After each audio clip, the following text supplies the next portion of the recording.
too many myths. Parents need facts, not just advice about raising their children.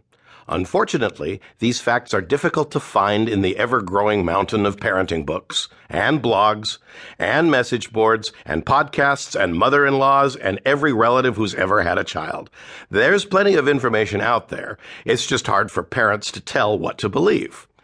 The great thing about science is that it takes no sides, and no prisoners. Once you know which research to trust, the big picture emerges and myths fade away. To gain my trust, research must pass my grump factor.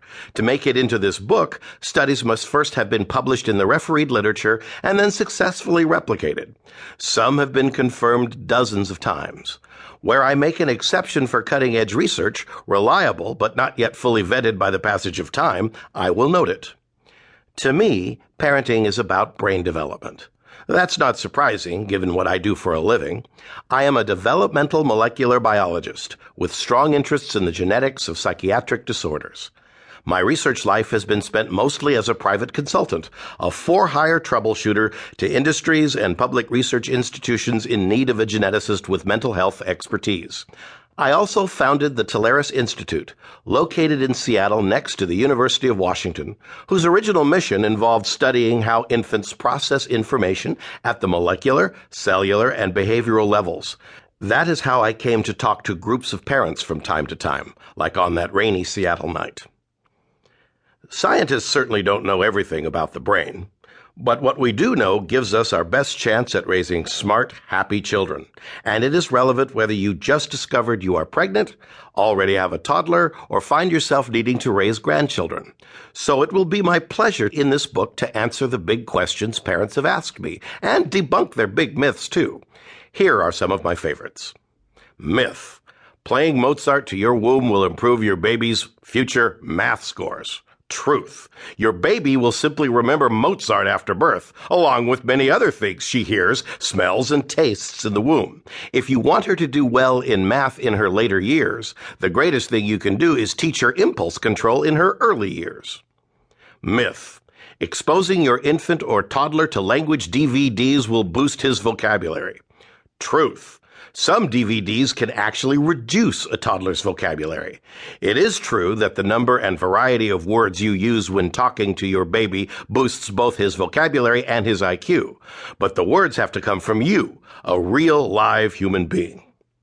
Myth: to boost their brain power, children need French lessons by age 3 and a room piled with brain-friendly toys and a library of educational DVDs.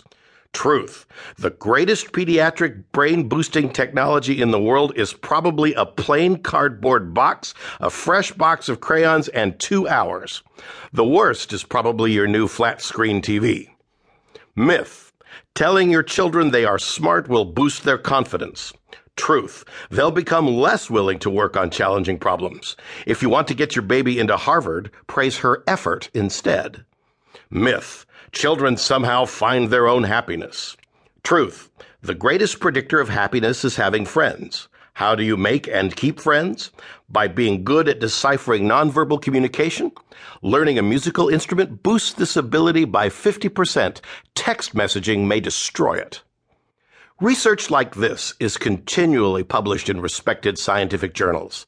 But unless you have a subscription to the Journal of Experimental Child Psychology, this rich procession of findings may pass you by. This book is meant to let you know what scientists know without having a PhD to understand it. What brain science can't do. I am convinced that not having a robust enough filter is one of the reasons so many parenting books come to such opposing conclusions.